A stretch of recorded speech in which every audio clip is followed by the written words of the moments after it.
For this new incarnation of the band, normally I ask if you had to audition, but you know them for so long. Did they just offer it, or did you have to Well, there audition was to make there sure the was fit was there was right? no they. There was Drew, and It was he, the royal he. yeah, and I remember my wife and I ran. We had a bed and breakfast going at our house and recording studio for a while, and Drew came out one weekend and spent a couple of nights at our bed and breakfast, and we got to talking, and so I'm sort of, so what about Strange Advance? Why don't you do something with Strange Advance? And he goes, well, I don't know. I don't know if the market's out there. I don't know if there's any interest out there. Who cares about Strange Advance?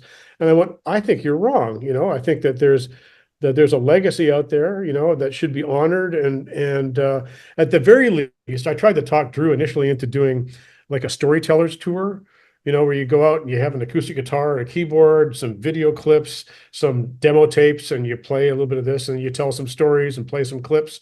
And that's an hour and a half worth of entertainment. You could fill a 200-seat theater with that with no overhead. I said, there's an audience out there for that. I'm sure of it. And he goes, oh, maybe there is.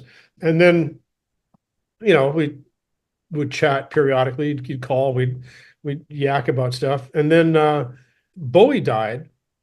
And then suddenly it became real, like, God, how many years if we were going to do this, how many years do we have left to do it?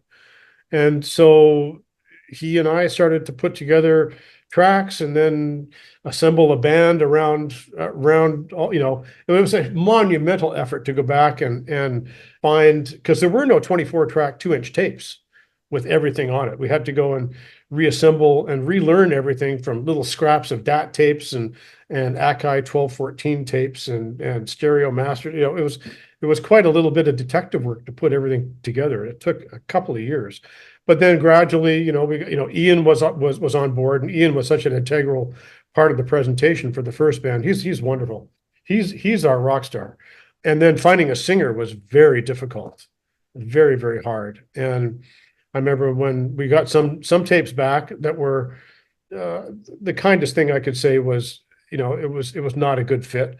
And then Drew gave me a call one night. He goes, listen to this. And he sent me this thing. And I said, I think we found a singer.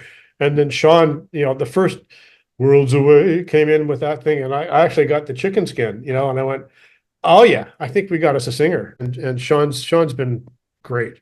He's high energy and yeah. So there was no audition process, to go back to your question, because I do tend to go off the rails a little bit. Sorry. That's without the benefit of caffeine or other artificial stimulants.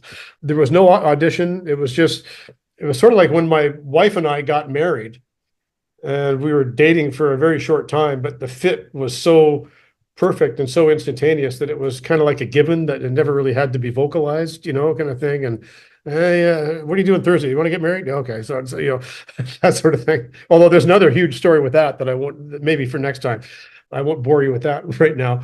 But I'm just really glad that we have such a natural synergy between what everyone in the band brings something special to the band that makes the whole unit work as a unit. And I'm really proud of what we put together. I think we have a much stronger band, a much stronger show than we ever could have dreamed of back in the late 80s.